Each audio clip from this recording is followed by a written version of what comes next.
This is my case study concerning internet use violations and the application of ISLLC Standard Number 5 as it relates to a school leader in this particular case. So to begin with, I need to review ISLLC Standard Number 5 and be mindful of this standard as I proceed through my case study. Standard Number 5 states a school administrator is an educational leader who promotes the success of all students by acting with integrity, fairness, and in an ethical manner. Category 1 of our case study addresses problem identification and analysis. And this is broken into 3 different goals. What do I know? What do I need to know? And problem identification.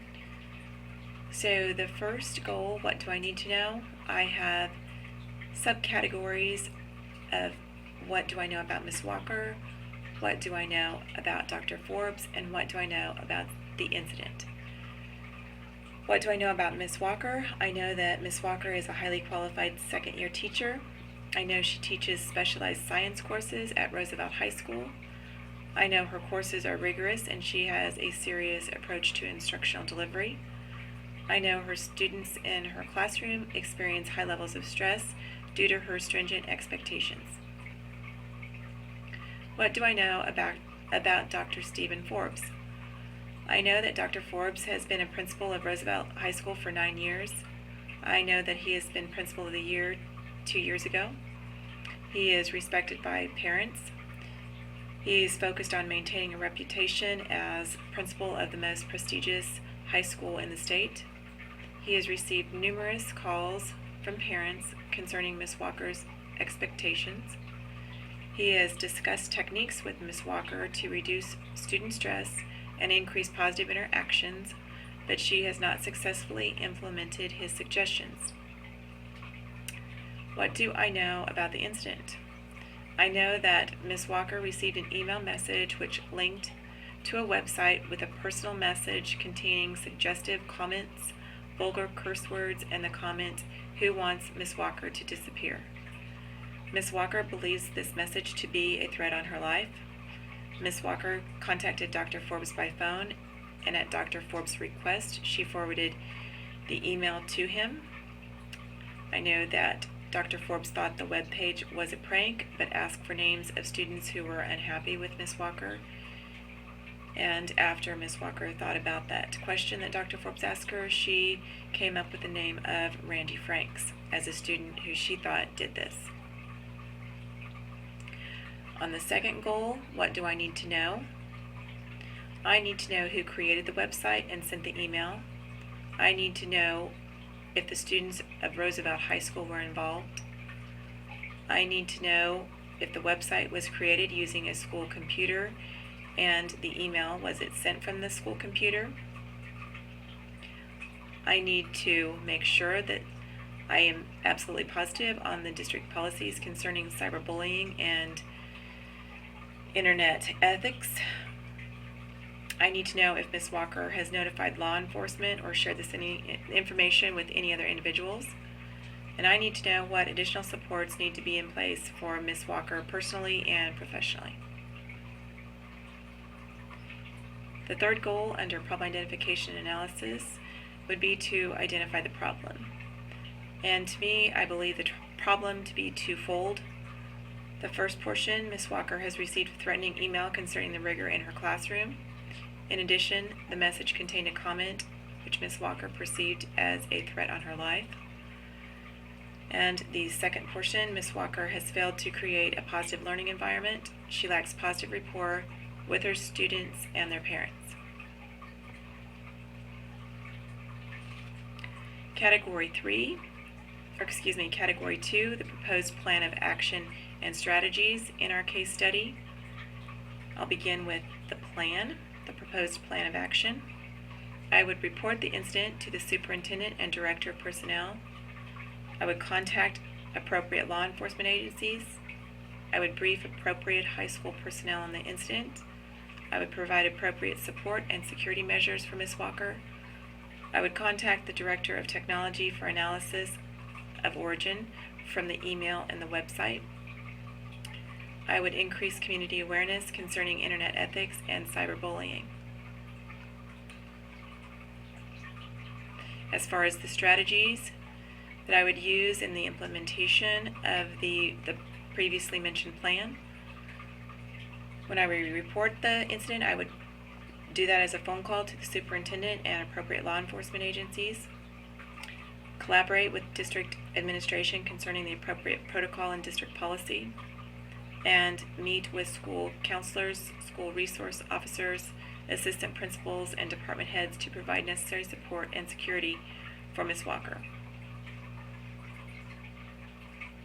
I would also collaborate with the administration, school improvement team, and PTO to develop a plan for communication of internet ethics and cyberbullying to students, parents, and the community.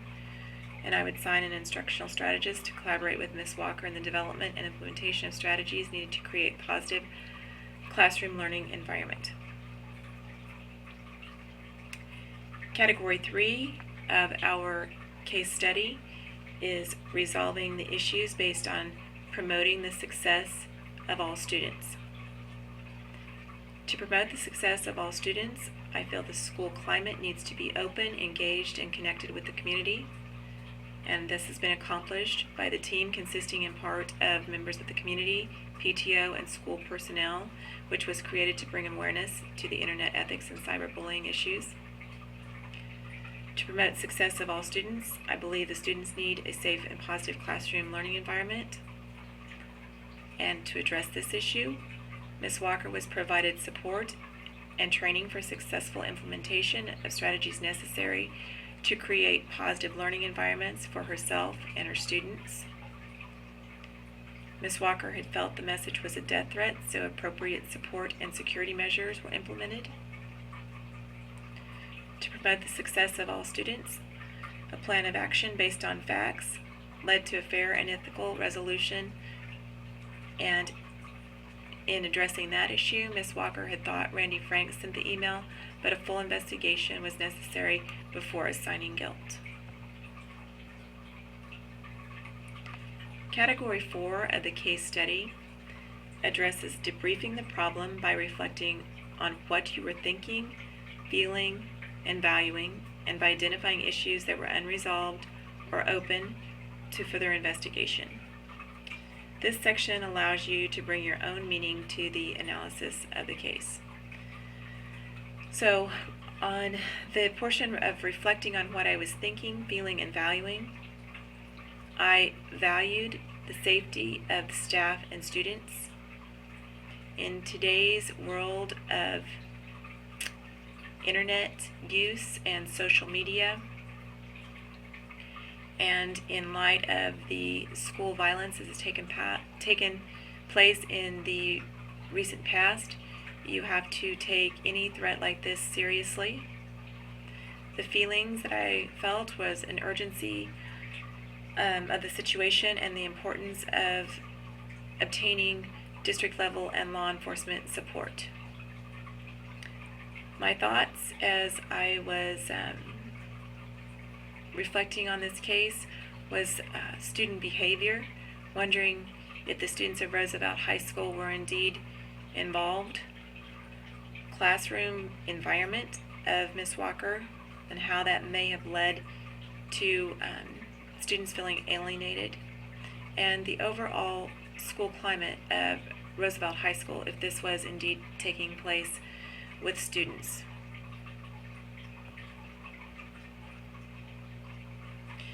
Concerning debriefing the problem and addressing unresolved issues, an unresolved issue is that there is still an open investigation which may lead to disciplinary action on part of the school.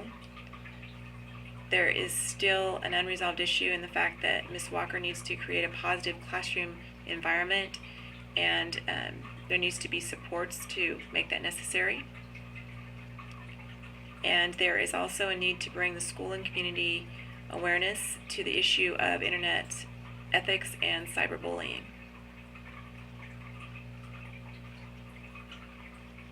The fifth category in our case study would be to reflect on Standard 5 by providing evidence that I, as a building level administrator, promoted the success of all students by acting with integrity, fairness, and in an ethical manner.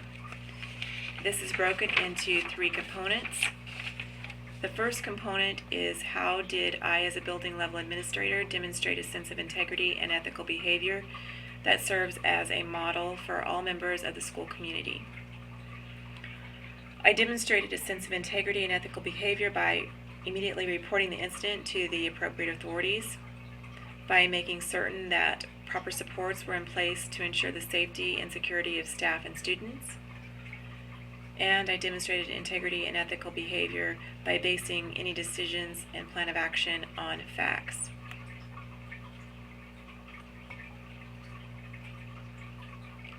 The second component is, how did you, as a building level administrator, treat people fairly, equitable, and with dignity and respect?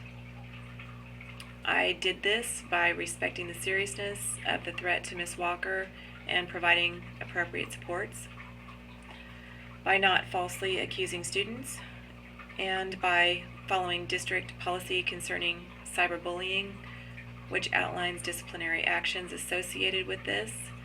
And these policies then are and have been readily available to parents and students. And the third component on the reflection of Standard 5 would be, how did I, as a building level administrator, demonstrate a personal and professional code of ethics that inspires others to higher levels of performance?